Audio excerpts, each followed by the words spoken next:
فلسطینیوں نے جب محسوس کیا کہ یہ تو ہماری زمینوں پر قبضے کرتے جا رہے ہیں اور ہمیں مارتے جا رہے ہیں، تو انہوں نے عربیوں نے پھر مزاحمت کرنا شروع کر دی اور لڑنا شروع کر دیا، مگر ان کے پاس چونکہ جدید اسلحہ بھی نہیں تھا، چھوٹے چھوٹے ہتھیاروں سے یہ لڑتے تھے، مگر چونکہ اسرائیلیوں کے پاس جدید اسلحہ تھا تو اس طرح سے جنگیں شروع ہو گئیں۔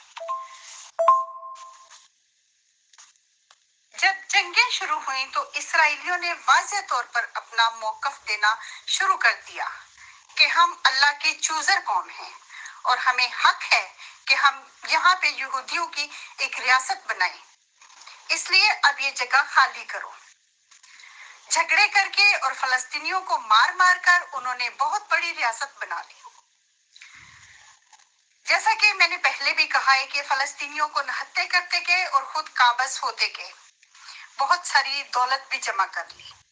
اس طرح فلسطین کے دو ٹکڑے کر دیے، ایک نارتھ اور دوسرا ساؤتھ، اور خود سینٹر میں بیٹھ گئے۔ یہ بڑھتے گئے اور اپنے آپ کو وسیع کرتے گئے۔ ساتھ ہی انہوں نے ٹیکنالوجی میں بھی مہارت حاصل کر لی اور جدید اسلحہ تو ان کے پاس تھا ہی، سائنس کے مراکز بھی تھے۔ دنیا کے اوپر ان کی ابھی ایک دہشت ہو گئی۔ انڈیا بھی ان کے ساتھ تھا۔ یہ اتنے مشہور ہوئے کہ سائنسدان ان کے پاس آتے چلے گئے۔ پوری دنیا کے یہودی اکٹھے کر لیے گئے اور پھر انہوں نے یہ کہنا شروع کر دیا کہ ہم پوری دنیا پر قبضہ کریں گے۔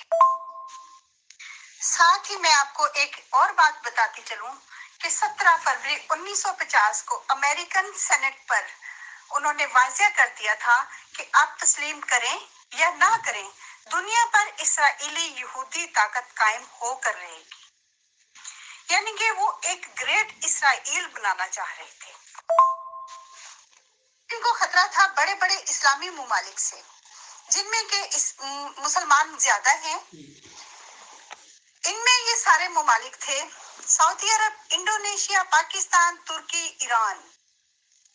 سعودی عرب اور پاکستان نے اب تک ان کو تسلیم نہیں کیا، لیکن سعودی عرب میں ان کے کلب ہیں اور وہ وہاں پہ ایک شہر بنانا چاہتے ہیں، نیون سٹی، جس میں ان کے بڑے بڑے کلبس ہوں گے اور بھی بڑے بڑے کلبس ہوں گے جو کہ ہیں ان کے علاوہ۔ اور سعودی عرب نے ان سے کہا کہ ہم آپ کو ایک صورت میں تسلیم کریں گے، اگر آپ کو باقی اسلامی دنیا تسلیم کرتی ہے تو ہم بھی تسلیم کر لیں گے۔ ترکی تو پہلے ہی تسلیم کر چکا ہے۔ اب رہ گیا انڈونیشیا، پاکستان، اور سعودی عرب سے یہ بات چیت ہو رہی تھی۔ تو بات آتی ہے پاکستان کی۔ تو جب انہوں نے اندر کھاتے میں عمران خان سے کہا کہ تم ہمارے ساتھ مل جاؤ اور اسرائیل کو تسلیم کر لو، تو اس نے کہا ایبسلوٹلی ناٹ، جیسے کہ بھٹو نے ایبسلوٹلی ناٹ کہا تھا، اور وہ جیسے کہ بھٹو پیپر پھاڑ کر آ گیا تھا، اسی طرح سے عمران خان نے بھی انکار کر دیا اور اس نے کہا کہ جب قائد اعظم نے اسرائیل کو تسلیم نہیں کیا تو میں بھی نہیں کروں گا۔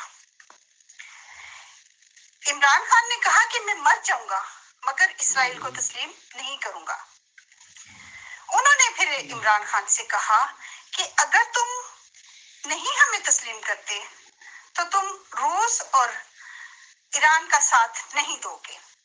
تو عمران خان نے کہا کہ میں تو ایران اور روس کا ساتھ دوں گا۔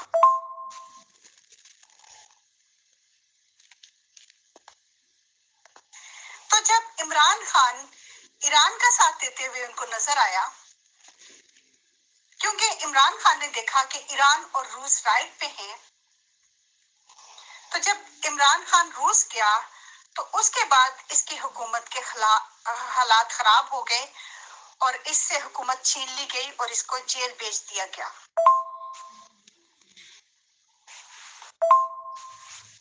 جب فلسطینیوں نے دیکھا کہ سبھی تسلیم کرتے جا رہے ہیں اور سبھی اکٹھے ہوتے جا رہے ہیں، سعودی عرب بھی ان کے ساتھ مل جائے گا تو پھر یقیناً پاکستان بھی ملے گا۔ سعودی عرب کے تسلیم کرنے کے 1-2 مہینے کے بعد یقیناً پاکستان بھی اس کو تسلیم کر لیتا۔ تو فلسطین ڈر گیا اور فلسطین نے سوچا کہ ابھی کچھ تو ہونا ہے. تو انہوں نے 7 اکتوبر اسی سال کے 7 اکتوبر کو جو انہوں نے اتنا بڑا حملہ کیا، اس کے پیچھے یہ ساری وجوہات تھیں. اب بات آتی ہے کہ حماس کیا ہے. حماس ایک تنظیم ہے جو کہ فروری 1987 کو بنی اور اسے اسرائیل نے خود بنایا. یہ تقریباً اسی طرح کی تنظیم ہے جس طرح کی طالبان تنظیم ہے. طالبان کی تنظیم کو بنانے والا امریکہ ہے، یعنی کہ طالبان امریکہ کی بنائی ہوئی تنظیم ہے. بالکل اسی طرح سے حماس اسرائیل کی تنظیم ہے. اسرائیل نے یہ تنظیم خود بنائی تاکہ PLO ختم ہو. اب PLO کیا ہے؟ PLO ایک آرگنائزیشن ہے، فلسطین لبریشن آرگنائزیشن. اس لبریشن آرگنائزیشن کو ختم کرنے کے لیے اسرائیل نے حماس بنائی. جیسے اسرائیل بیبی ہے یورپ کا، UK کا، امریکہ کا، ویسٹرن ملکوں کا، ایسے ہی حماس بیبی ہے اسرائیل کا. اب یہ ہے کہ حماس اسرائیل کو مارنا نہیں چاہتی، وہ اس کو چھوٹ دینا چاہتی ہے کہ ٹھیک ہے آپ آرام سے رہو مگر ہمیں بھی سکون سے رہنے دو. لیکن ایسا نہیں ہوتا. اب ہم دیکھتے ہیں 7 اکتوبر حماس کے حملے سے 2 ماہ پہلے امریکہ نے 35 ملین یورو کے ساتھ ایک امریکی ملٹری بیس بنائی غازہ کے پاس. انہوں نے وہ کیوں بنائی؟ ان کو کیسے پتا تھا کہ ایسا کوئی حملہ ہوگا؟ جنگ کا پلان بنایا گیا تھا خود. اور جب ان کو پتا تھا اگر، تو انہوں نے اسرائیل کی ایجنسیوں کو کیوں نہیں بتایا؟ اور جب بتایا تھا تو اسرائیل کی ایجنسیوں نے اس کو روکنے کے لیے کچھ کیوں نہیں کیا؟ اور یہ حماس انہوں نے اس لیے بنائی کہ حماس کے ذریعے فلسطین کے لوگوں کے ووٹ لے کے وہ اپنی حکومت اسرائیل پہ قائم کر سکیں.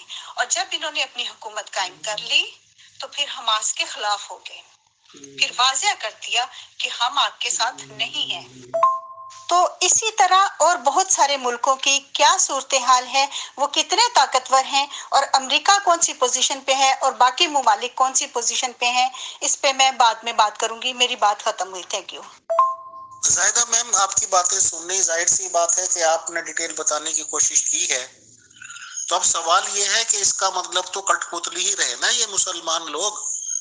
چاہے آپ PLO کا نام لے لیجئے، وہ تو بہت پرانی آرگنائزیشن ہے. یاسر عرفات صاحب اس کے سربراہ تھے اور کافی اچھا وہ لوگ کام کر رہے تھے اکارڈنگ ٹو مسلمس.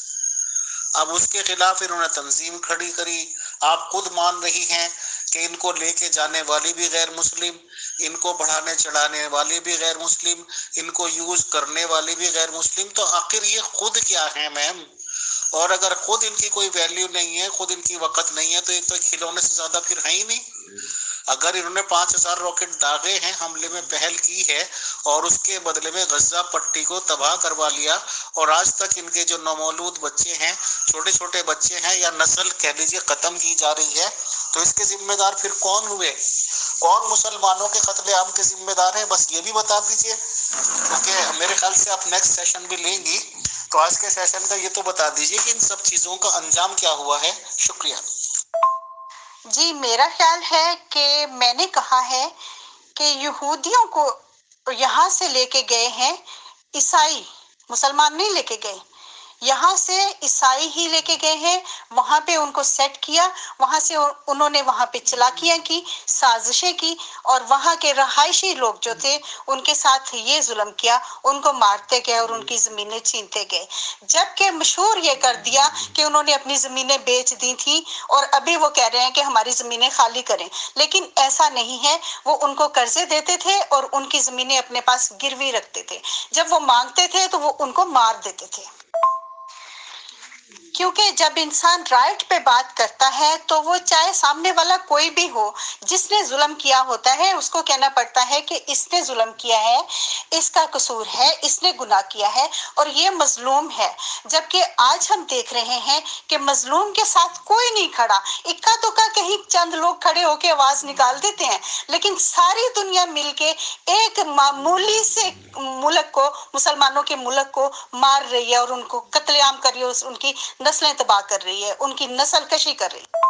چند سالوں پہلے تک میں ٹویٹر کے اوپر مسلسل دیکھتی تھی اور میں نے بہت سارے ٹرینڈ کیے اس حوالے سے، جو فلسطینیوں کی نسل کشی کرتے رہے ہیں۔ اس وقت آپ کو یاد ہوگا ایک بچہ تھا چھوٹا سا جو لہو لہان تھا ہر طرف سے، اس کو میڈیا والوں نے سامنے بٹھایا ہوا تھا اور اس کی تصویر پورے دنیا میں گھومی تھی۔ اس کی تصویر کے اوپر دیکھ کے آنسو تو بہاتے تھے لوگ، لیکن کچھ کر نہیں سکتے تھے۔ آج ہزاروں بچے ہیں جو کہ مر گئے ہیں اور ان بچوں کو کوئی نہیں دیکھ رہا۔ سوری، میں بولتے ہوئے ذرا زیادہ ہی ایکسائٹیڈ ہو جاتی ہوں۔ کل میں مارکیٹ گئی تو وہاں پہ ایک چھوٹا سا جلوس نکل رہا تھا، جلوس جسے کہتے ہیں جو سپورٹ کے لیے فلسطین کے نکلا ہوا تھا۔ اس میں 50-60 لوگ تھے زیادہ سے زیادہ۔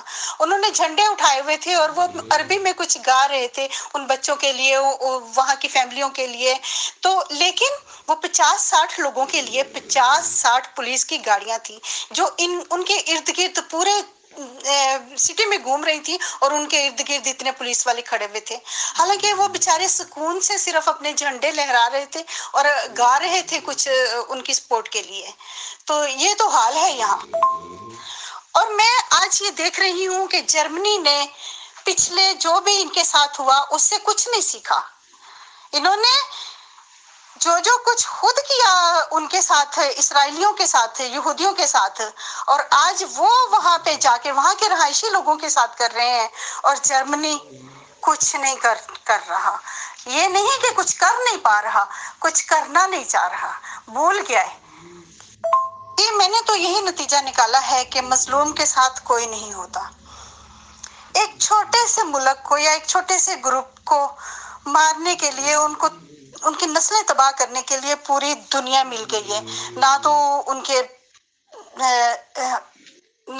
دل ان کے ساتھ ہیں اور نہ ہی طاقتیں ان کے ساتھ ہیں، کوئی ان کے ساتھ نہیں ہے، لیکن اللہ ضرور ان کے ساتھ ہے۔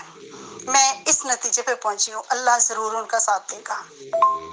السلام علیکم ورحمۃ اللہ وبرکاتہ to all dear group members of pure discussion group. آج زاہدہ نثار میم تشریف لائیں اور انہوں نے فلسطین اور اسرائیل کے تنازعات پر بات چیت کی اور اپنے پوائنٹس رکھے۔ ان سے جب ایک کراس کوشچن کیا گیا کہ آخر اس کا مطلب تو مسلمان کٹپتلی کے علاوہ کچھ بھی نہیں کہ ہر ایک آدمی یوز کر رہا ہے، تو انہوں نے یہ بات دہرا کے کہی کہ اسرائیل کو رسانے بسانے والے غیر مسلم لوگ ہی ہیں۔ بھئی غیر مسلم تو اپنے لوگوں کو بسائیں گے اور ہر ایک آدمی اپنے لوگوں کو پروموٹ کرتا ہے، اس میں تعجب کی کیا بات ہے۔ زاہدہ نثار میم نے یہ کہا کہ لوگ یہ افواہیں پھیلاتے ہیں کہ فلسطینیوں نے اپنی زمینیں بیچی ہیں جبکہ ان لوگوں نے اپنی زمینیں گروی رکھی تھی۔ زاہدہ نثار میم، آپ کو بھی پتہ ہونا چاہیے اور تمام لوگوں کو، خاص طور سے مسلمانوں کو، کہ غیر مسلموں کا، خاص طور سے بنیا مائنڈ لوگوں کا یہ محبوب مشغلہ ہوتا ہے کہ وہ گروی کا کام لین دین کا شروع کر دیں تو وہ تو ان کا کاروبار ہے اور کھلے عام کاروبار ہے۔ اب یہ تو ان لوگوں کو سوچنے کا مقام ہے نا جو رکھتے ہیں۔ ہماری رپورٹس یہ کہتی ہیں، ہم یہ نہیں کہتے کہ ہمارے پاس ٹوٹل صحیح رپورٹس ہیں کہ فلسطینیوں نے اپنی زمینیں بیچی ہیں باقاعدہ، اور اس مغالطے میں بیچی ہیں کہ امام مہدی صاحب تو آنے والے ہیں، وہ تو پوری دنیا پہ قبضہ کر لیں گے، ہماری زمینیں ہمارے پاس واپس آ جائیں گی۔ جہاں تک مجھے قانون کا اسٹوڈنٹ ہونے کے ناطے میری تحقیقات ہیں، اگر کسی کے پاس رجسٹری ہے اور داخل خارج ہے، بہت سے لوگوں میں انتقال بھی بولا جاتا ہے، یعنی کہ پٹواری، تحصیلدار، اور ریکارڈز میں، ریونیو ریکارڈز میں آپ کا نام آ گیا تو پردھان منتری بھی دیش کا اس رجسٹری کو ہلانے کی قابلیت نہیں رکھتا، کیونکہ یہ قانون ہوتا ہے، سپریم کورٹ ہوتی ہے۔ رجسٹری کی چیز جس کا انتقال ہوا ہے وہ چیز یا تو کنسرننگ بیچا خود بیچے گا، اور اگر وہ مر بھی جاتا ہے تو اس کی نسلیں اس کے وارثین ہوتی ہیں، یہ قانون ہے۔ سوائے اس کے کہ رسول اسلام صاحب کی بیٹی کو ان کا حصہ نہیں دیا گیا، یہ مسلمانوں کے یہاں ہی ہوتی ہے۔ بددیانتی، اور بنا گواہ، بنا ثبوت، بنا جج کے خود ہی جج بن جاؤ۔ تو یہ جو معاملات ہوتے ہیں زمینیں ہتھیانے کے، یہ مسلمانوں میں ہیں، غیر مسلموں میں نہیں۔ بہرحال آپ کی باتوں سے زیادہ میں معافی چاہتا ہوں، کیونکہ آپ ایک جذبات خود کہہ رہی ہیں کہ آپ جذبات رکھتی ہیں، ماشاءاللہ ہونے چاہیے ایز اے مسلم، بٹ یہ ہے کہ جب کٹ پتلی ہی بننا ہے تو ان لوگوں کو سوچنا چاہیے کہ کٹ پتلی بننے کی بجائے تھوڑی بہت ہی طاقت خود گین کرنے کی کوشش کریں، اور 4-5 ہزار پٹاخے داغ کے بموں کو، جب انہیں پتا ہے کہ بم ان کے اوپر آئیں گے، ان کی نسل کشی کی جائے گی، بچوں کو تباہ برباد کیا جائے گا، قتل عام کیا جائے گا، تو بہت زیادہ سوچنے سمجھنے کا مقام ہے۔ میری بات سخت لگ سکتی ہے، میں اس کے لیے معذرت چاہتا ہوں، بٹ سچائی یہی ہے کہ کٹ پتلی کب تک بنتے رہیں گے اور کب تک دوسرے لوگوں کے ہاتھوں استحصال کرائیں گے۔ خدا مسلمانوں کو سوچنے سمجھنے کی شکتی دے۔ بہت شکریہ، جزاک اللہ آپ کے ٹائم دینے کا، آپ کا پروگرام کرنے کا۔ Welcome always. السلام علیکم ورحمۃ اللہ ٹو آل۔